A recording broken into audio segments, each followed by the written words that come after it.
कुदरत का निज़ाम।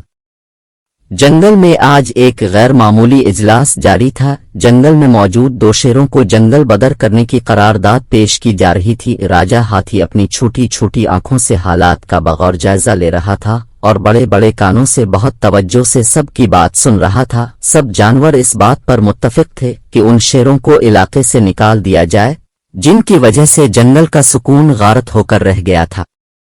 जानवर ठीक से खा सकते थे, न आराम से पानी पी सकते थे। एक पल भर के लिए गाफिल हुए और शीरान की गर्दन दबोचने को आम वजूद होते हैं। इस तहरीक ने तब जोर पकड़ा जब शेरों का तीसरा साथी भैंसों के साथ एक झड़प में मारा गया। इसी वक्त से शेरों के हौसले बहुत पस्त हो गए थे।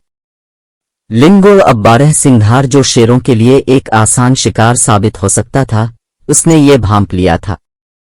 जंगल के दीगर जानवरों को साथ मिलाकर उसने शेरों के खिलाफ तहर्रुक का आगाज कर दिया। जंगल का तकरीबन हर जानवर उनका सताया हुआ था, इसलिए सब लंगड़े 12 सिंघे के साथ राजा हाथी के पास जा पहुंचे थे। सब जानवरों ने शेरों को जंगल से निकालने के हक में वोट दे दिया। सियान आलिफालुग जो दिन में सोता था और रात को जागता था, आज खिलाफ मामूल इस इजलास को देखने के लिए दिन में भी जाग रहा था। इस सारी कार्रवाई को देखने के बाद ऊँघते हुए बोला, दोस्तों, बज़ाहिर लग तो ये रहा है कि ऐसा फैसला करके तुमने अक्लमंदी का सबूत दिया है, मगर आने वाले वक्त में इसके भयानक नताइज निकलेंगे। याद रखो, तुम सबकी जिंदगी और खुशहाली शेरों के सबब है। राजा हाथी ने बेइख्तियार ऊपर देखा। आवाज तो उसे साफ सुनाई दे रही थी, मगर अलिफालुग उसे कहीं दिखाई नहीं दे रहा था। सियाने अलुग, तुम अपनी इस बेतक बात की वजाहत कर सकते हो? राजा हाथी ने हैरत से कहा। राजा जी, आप ये जो ऊंचे ऊंचे दरख्त, पानी से भरे तालाब और सरसब्ज चरागाहें देख रहे हैं, ये सब उन शेरों की बदौलत हैं। अगर उनको यहां से निकाला गया तो ये सब भी कुछ खत्म हो जाएगा।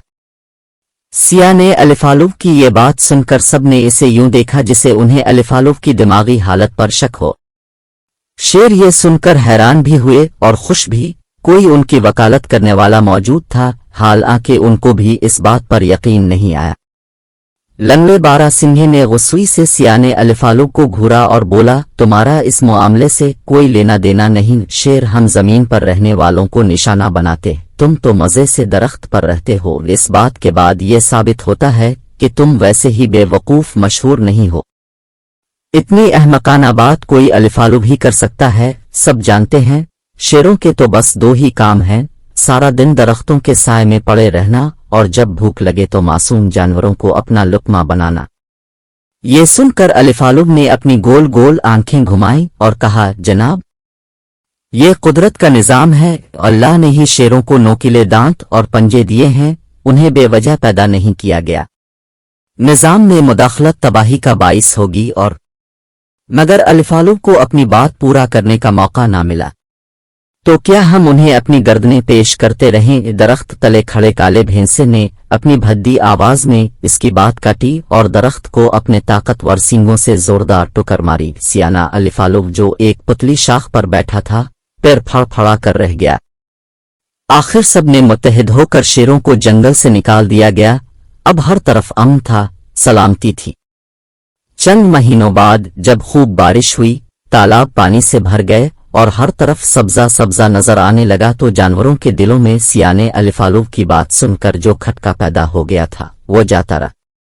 अलिफ बे जानवर मजे से घास चेरती, इत्मीनान से तालाब के किनारे पानी पीते, घने दरख्तों की छांव में आराम करते। हर एक यही सोच रहा था, उन्हें शेरों को वहां से निकालने का फैसला बहुत पहले कर लेना चाहिए था।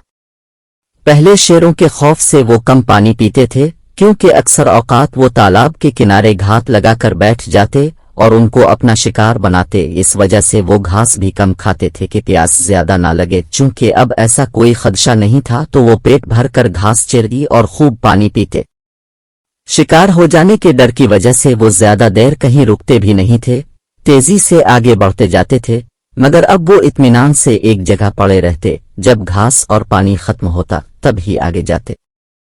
शेरों की वजह से उन्हें झुंड में रहना पड़ता है। हर झुंड का एक सरदार होता जिसका हर फैसला मानना पड़ता। जो जानवर सरदार का फैसला नहीं मानता इसे झुंड से निकाल बाहर किया जाता और इसका मतलब मौत होता। अकेले जानवर को शेर लम्हों में शिकार बना लेते। अब चूंकि ऐसा कोई खौफ नहीं था तो झुंड में रहने की जरूरत बाकी नहीं रही थी। जिसका जिधर जी चाहा मुंह अलिफा टेकर चल दिया। उनकी नस्ल में तेजी से इजाफा हो रहा था। खुराक की कमी की वजह से अब वो उन फूलों पर भी मुंह मारने लगे थे जिनके बारे में उनके बड़ों ने मना किया था कि ये शहद की मक्खी की अमानत है। शहद की मक्खी जंगल में अलिफाती फुरती और उसकी बदौलत पौधे बारावर होते और सरसब्ज विशादाब रहते। उन पौधों को देखकर घास भी खूब बढ़ती है। घास दरख्तों की खुशहाली का सबब थी। जिसमें कीड़े मकोड़े रहते थे वो जमीन को खोदकर नरम करते और जब मर जाते तो खाद का काम देते और उनके सबब दरख्त फलते फूलते। लेकिन अब खाने के लिए और कुछ नहीं बचा था। जब फूल कम हुए तो शहद की मक्खियां हिजरत करके दूसरे जंगल में चली गईं। इसका असर दीगर पौधों पर पड़ा जो तेजी से खत्म होने लगे। ये देखकर घास आदास हो गई। इसमें पिलाहट और सख्ती आने लगी। कीड़ों को भी हिजरत करना पड़ी और दरख्तों को जब खाद न मिली तो वो सूखने लगे। जानवर इत्मीनान के महज 4 साल ही गुजार सके थे जब अलिफालुफ की बातें सच साबित होने लगे। जंगल की आबादी बहुत बढ़ गई। तालाबों का सारा पानी खत्म हो गया था। मैदानों में मिट्टी अलिफाने लगी और घास का नाम ओ निशान मिट गया। दरख्त खत्म हो चुके थे जिसकी वजह से गर्मी में शिद्दत आ गई थी। आसमान पर बादल नमूदार हुए। उन्होंने जमीन पर झांका और जंगल को सहरा जानकर आगे बढ़ गए। अब जानवर हर वक्त एक दूसरे से लड़ने लगे। जंगल में 3 बड़े तालाब बच्चे थे। एक पर हाथियों ने कब्जा कर लिया, एक गैंडों के पास था, तीसरे में खूंखुर अदरियाई घोड़े रहते थे। जानवर भूख और प्यास से मर रहे थे। भैंसे जिनमें से हर एक ने अपना अलग गिरोह बना लिया था। सारे जानवर एक मर्तबा फिर आकटे हो रहे थे। एक रात उन्होंने हाथियों पर हमला कर दिया। हाथी जिनकी तादाद महज 10 थी बहुत बहादुरी से लड़े मगर भैंसे फतह याब फिरे। उन्होंने तालाब पर कब्जा जमा लिया मगर इसमें 2 दर्जन के करीब भैंसे भी हलाक हुए। इस तालाब का पानी वो एक रात में पी गए। उनका हौसला बहुत बढ़ गया था। अब उनका अगला निशाना कमजोर नजरों वाले गैंडे थे मगर गैंडों ने समझदारी दिखाई और वहां से नकल मकानी कर गए। इस तालाब की आखिरी बूंद पीने के बाद भैंसों का लश्कर दरियाई घोड़ों की जानिब बढ़ा। अलिफ सीन तालाब की खास बात ये थी वहां लंबी घास अब भी मौजूद थी।